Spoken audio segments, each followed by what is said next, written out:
Assalamualaikum warahmatullahi wabarakatuh. Selamat pagi, salam sejahtera bagi kita semua. Hari ini kita bertemu kembali di pertemuan ke-6 dengan materi pokok bahasan analisis balok Gerber. Adapun pokok bahasan yang akan kita bahas pada materi balok Gerber ini adalah kita akan langsung terjun ke contoh soal atau ke pembahasan soal, lalu kita akan menganalisis perhitungan pada balok Gerber dengan tahapan sebagai berikut ini. Hal pertama yang akan kita lakukan adalah memisahkan struktur di mana terletak sendi bayangan pada balok Gerber, kemudian meletakkan reaksi dan gaya pada struktur yang telah kita pisahkan tadi, lalu kita baru menghitung reaksi perletakannya.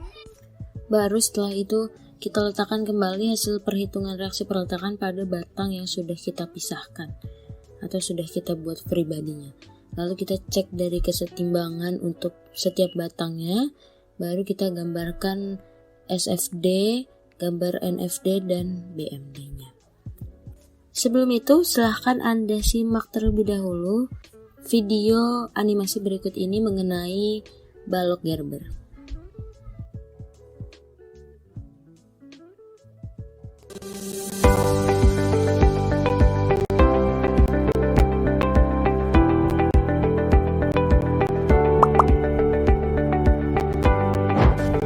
Silahkan Anda simak struktur balok menulis berikut ini yang diberikan perletakan roll, sendi, roll, dan sendi secara berturut-turut. Pertanyaannya adalah, apakah struktur gelagar ini merupakan struktur statis tertentu atau struktur statis tak tentu?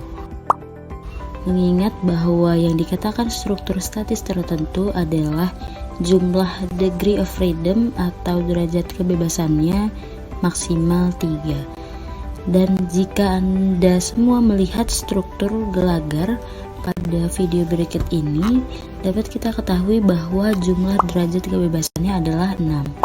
Maka, gelagar pada video ini dapat disebut sebagai struktur statis tak tentu. Lalu, apabila gelagar ini kita buat menjadi beberapa segmen dengan memotong balok tersebut menjadi 3 bagian, maka apakah balok tersebut masih disebut dengan struktur statis tak tentu atau struktur statis tertentu?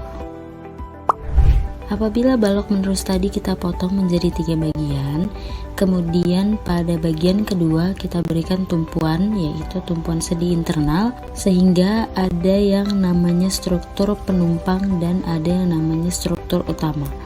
Maka inilah yang disebut dengan balok Gerber, yaitu suatu struktur yang terdiri dari gelagar anak atau struktur penumpang dan struktur gelagar induk atau struktur utama. Bisa kita lihat pada potongan balok pada video berikut ini, segmen kedua pada balok ini merupakan struktur penumpang atau balok anak, sedangkan segmen 1 dan segmen 3 merupakan struktur utama. Kenapa? Karena apabila kita bagi balok ini menjadi beberapa segmen, yaitu segmen 1 dan segmen 3 yang dapat berdiri sendiri, sedangkan segmen 2 tidak dapat berdiri sendiri atau butuh tumpuan yang bertumpuk ke struktur utama atau balok induknya. Maka salah satu atau kedua tumpuan dari balok anak menumpu pada balok induknya. Lalu reaksi tumpuan pada salah satu tumpuan balok anak akan diteruskan ke balok induknya sebagai beban terpusat luar.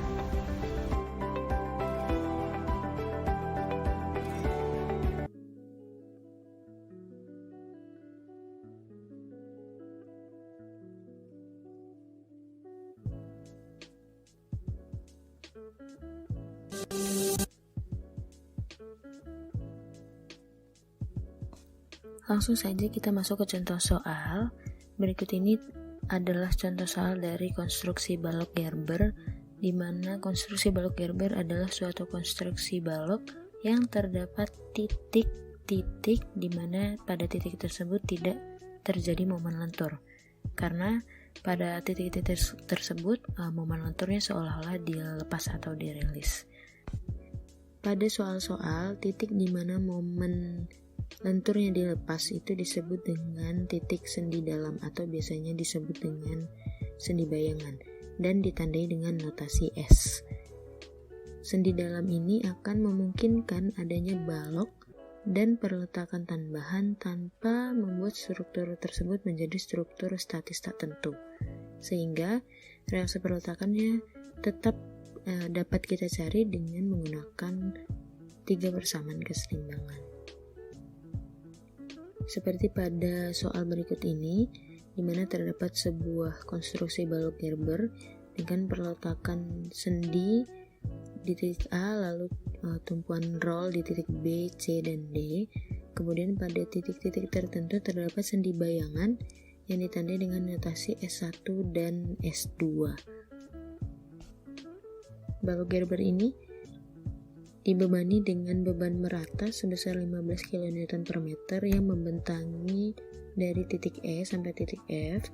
Kemudian pada titik C sampai G terdapat beban merata sebesar 25 kN per meter dan ada beban terpusat sebesar 60 kN pada titik sendi dalam S1 dan ada beban sebesar 40 kN di titik E. Kemudian ada beban miring sebesar 50 kN pada titik H. Pada struktur Gerber, kita harus bisa mengidentifikasi mana yang termasuk struktur utama dan mana yang termasuk dengan struktur penumpang. Yang dikatakan dengan struktur utama adalah struktur yang paling stabil. Apabila kita pecah atau kita potong menjadi beberapa segmen, struktur tersebut mampu untuk berdiri sendiri karena mempunyai tumpuan yang lengkap. Sedangkan yang dikatakan dengan struktur penumpang adalah struktur yang tidak dapat berdiri sendiri, dan apabila kita potong menjadi beberapa segmen, dia akan labil. Maka pada saat baloknya kita bagi menjadi beberapa segmen, pada struktur penumpang di mana terdapat sendi dalam atau sendi bayangan, saat kita pecah, kita anggap titik di sendi bayangan atau sendi dalam itu adalah tumpuannya sendi. Dan untuk memulai perhitungannya, kita mulai dari struktur yang paling tidak stabil terlebih dahulu. Setelah itu, reaksi vertikal dan reaksi horizontal pada sendi bayangan selanjutnya akan kita transfer ke balok di bawahnya, artinya balok yang menumpunya, yaitu struktur utama atau balok induknya. Kemudian reaksi di struktur penumpang akan kita jadikan aksi beban di struktur utamanya. Dan perlu diingat bahwa pada titik sendi internal, momennya akan kita rilis atau kita lepas, sehingga di setiap sendi internal atau sendi dalam, momennya akan sama dengan 0. Selanjutnya, langkah pertama yang kita akan lakukan adalah memisahkan struktur di mana terletak sendi bayangan tersebut. Prinsip penyelesaian pada balok Gerber adalah struktur yang telah dipisahkan diklasifikasikan menjadi struktur yang stabil dan kurang stabil, atau disebut dengan balok induk dan balok anak. Sehingga struktur yang stabil akan menopang struktur yang kurang stabil, atau balok induknya akan menopang balok anaknya. Dan pada contoh soal berikut ini, kita akan memotong balok Gerber ini menjadi 3 segmen, mulai dari segmen AB S1, lalu segmen S1, C, S2, dan segmen ketiga adalah segmen S2 sampai titik D. Kemudian, langkah kedua setelah kita memotong balok Gerber ini menjadi beberapa segmen adalah kita meletakkan reaksi dan gaya-gaya yang bekerja pada struktur yang telah dipisahkan. Bisa dilihat pada gambar berikut ini bahwa struktur yang stabil atau yang disebut dengan balok induk adalah struktur yang memiliki tumpuan lengkap, yaitu pada segmen AB S1.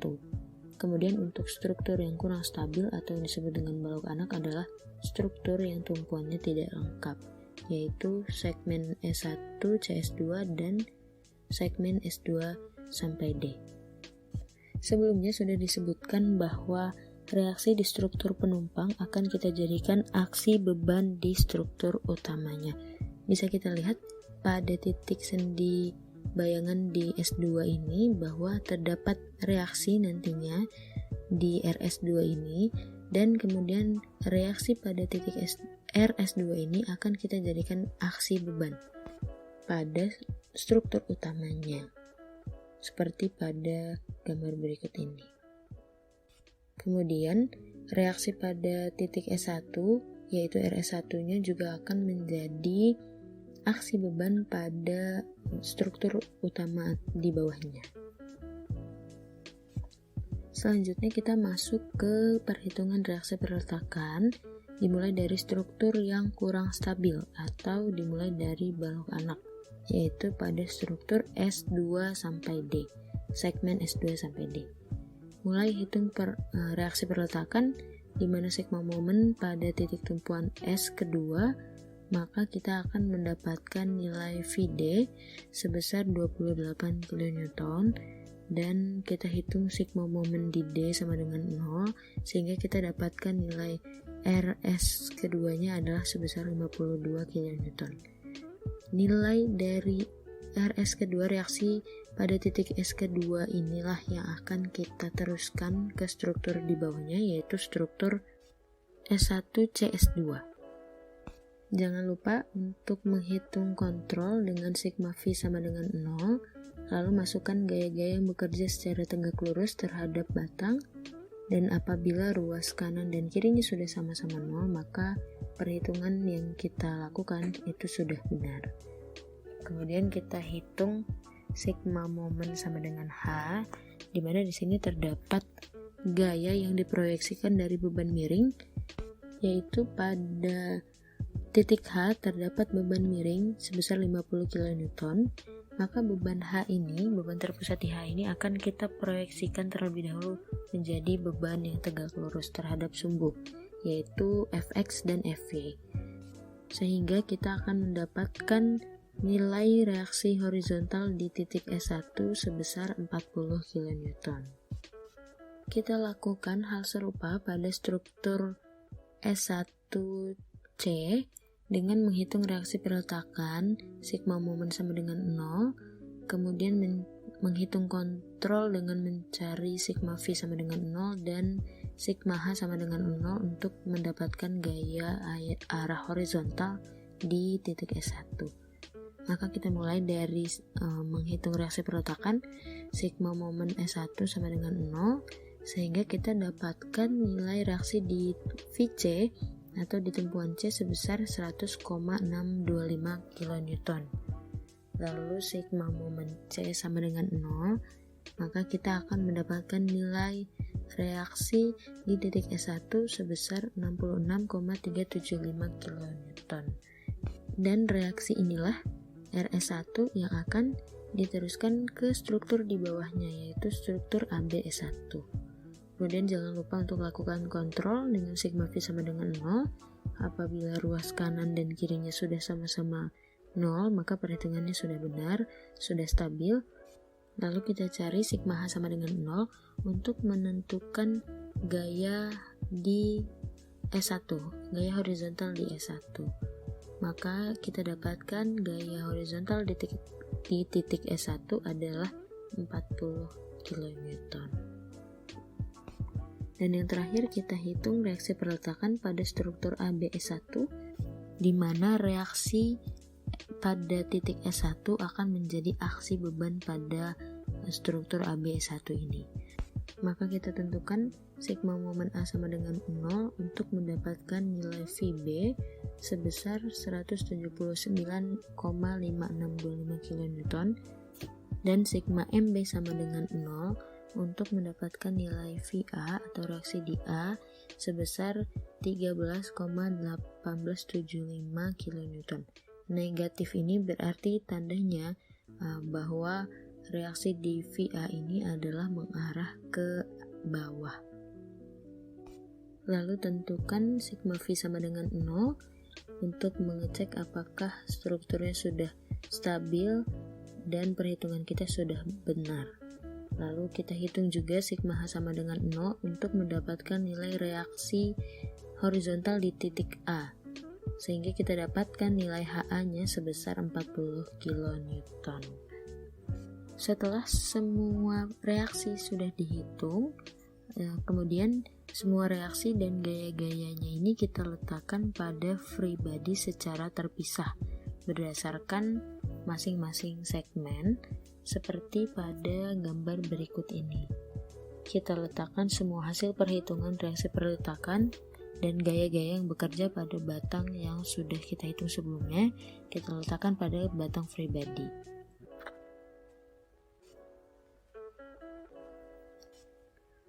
Setelah itu kita cek kesetimbangan dari setiap batangnya. Kita mulai dari segmen S2D dengan kesetimbangan momen sebagai berikut. Pada titik atau momen di H, yaitu besar reaksi 28 kN di titik D dikalikan dengan jaraknya yaitu 2 meter terhadap titik H, maka kita dapatkan nilai momen di H adalah 56 kN.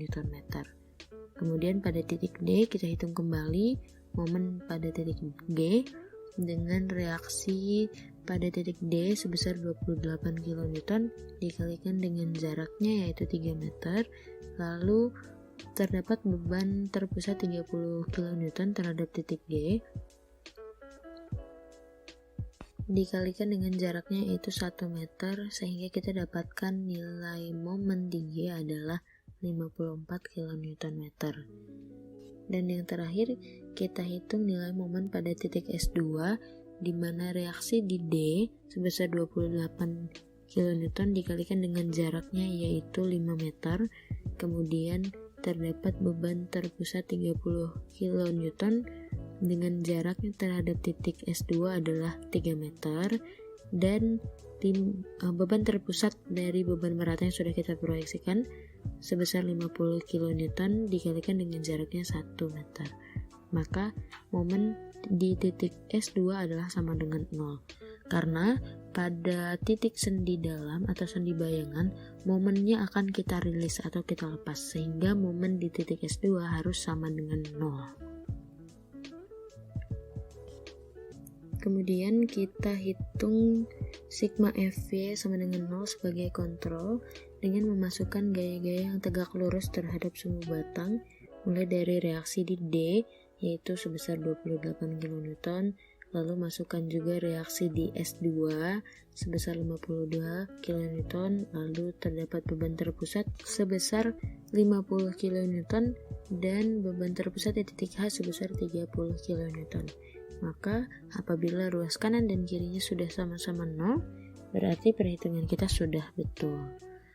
Kita lanjut ke sigma Fx sama dengan 0 untuk gaya yang searah dengan sumbu batangnya, yaitu terdapat beban sebesar 40 kN yang mengarah ke kanan dengan asumsi bahwa gaya ini menekan batang sehingga nilainya negatif.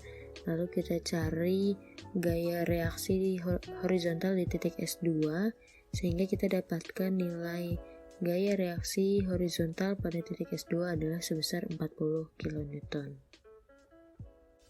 Selanjutnya kita cek juga kesetimbangan untuk segmen C kedua sampai dengan S2, di mana kesetimbangan momennya adalah seperti pada perhitungan berikut ini, dengan beban terpusat sebesar 52 kN dengan asumsi bahwa beban ini menekan batang sehingga nilainya adalah negatif, kemudian dikalikan dengan jaraknya yaitu 1 meter, lalu terdapat beban terpusat sebesar 25 kN yang merupakan proyeksi dari beban merata, kita kalikan dengan jaraknya yaitu setengah meter, sehingga kita dapatkan nilai momen di C kedua ini sebesar 64,5 kN. Tanda negatif di sini berarti bahwa momennya adalah menekan serat bawahnya, sehingga nilainya adalah negatif.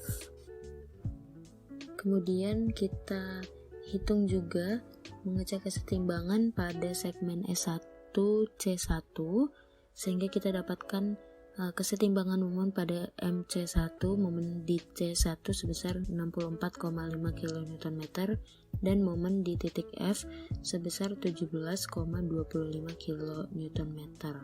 Lalu di sini kita mencari nilai reaksi di VC dengan cara reaksi VC pertama kali yang kita hitung pada reaksi perletakan awal dikurangi dengan reaksi di VC kedua, sehingga kita dapatkan nilai reaksi di titik C pada segmen S1C ini adalah sebesar 23,625 kN.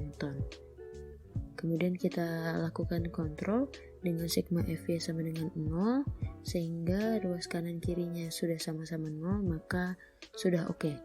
Perhitungan kita sudah benar. Lalu kita mencari nilai horizontal pada titik S1, gaya horizontal pada titik S1 dengan sigma Fx sama dengan 0, maka kita akan mendapatkan nilai horizontal pada titik S1 nya sebesar 40 kN. Lakukan juga pada kesetimbangan untuk segmen batang B2S1, dan pada ujung titik B2 ini terdapat momen sebesar 162,75 kN yang dapat dihitung dari sisi kiri, yaitu negatif 66,375 dikalikan dengan jaraknya 2 meter. Karena momennya ini adalah menekan serat bawah, maka nilainya negatif. Kemudian terdapat beban terpusat sebesar 30 kN yang menekan batang, sehingga nilainya negatif dikalikan dengan jaraknya yaitu 1 meter, sehingga kita dapatkan momennya sebesar 162,75 kN. Dan besarnya momen di titik S1 ini adalah nilai momen pada titik B2 yaitu 162,75 dengan arahnya adalah menekan batang sehingga nilainya negatif, ditambah dengan reaksi di titik B terhadap titik S1 adalah arah gayanya searah jarum jam, sehingga nilainya positif dikalikan dengan jaraknya. Kemudian beban terpusat 30 kN terhadap titik S1 adalah berlawanan arah jarum jam, maka nilainya negatif, lalu dikalikan dengan jaraknya 1 meter, sehingga kita dapatkan momen di titik S1 adalah sama dengan 0. Kembali lagi, karena momen pada sendi dalam atau sendi bayangan akan kita lepas atau kita rilis, sehingga nilai momennya harus sama dengan 0. Dan yang terakhir kita cek kesetimbangan untuk segmen batang A sampai B1. Kemudian kita dapatkan kesetimbangan momennya sebagai berikut. Dan jangan lupa untuk mengecek sigma FY sama dengan 0 sebagai kontrol, dan apabila sudah 0 jawabannya maka sudah oke. Lalu kita tentukan nilai reaksi horizontal di titik A sebesar 40 kN.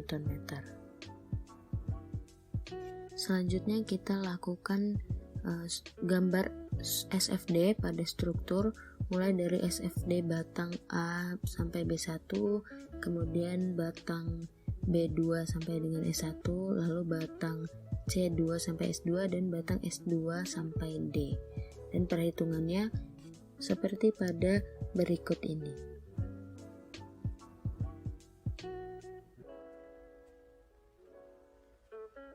Setelah kita hitung nilai shear force diagram atau SFD pada tiap-tiap segmen, kemudian kita plot gaya-gaya yang tegak lurus terhadap batang pada struktur free body berikut ini.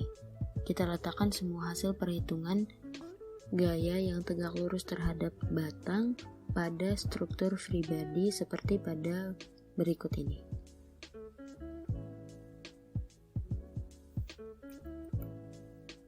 Setelah kita plot beban-beban pada SFD, kemudian kita gambarkan diagram struktur SFD dengan memasukkan semua perhitungan sudah kita hitung sebelumnya.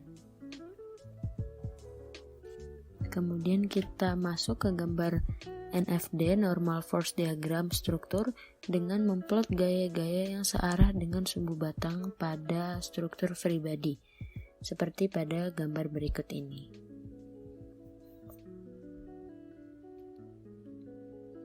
Lalu yang terakhir, kita juga akan menggambar BMD atau Bending Moment Diagram struktur dengan momen-momen gaya batang pada struktur free body. Dan berdasarkan deskripsi mengenai balok Gerber, di mana pada tempat adanya sendi bayangan, momen-momen pada titik tersebut seperti dilepas atau dirilis. Maka pada titik atau tempat yang ada sendi bayangannya, itu tidak ada momennya, sehingga momennya sama dengan 0. Kemudian kita gambarkan grafik dari diagram momen batang seperti pada gambar berikut ini. Demikian pertemuan kita pada pertemuan hari ini. Apabila ada pertanyaan, silahkan ajukan. Sampai bertemu di pertemuan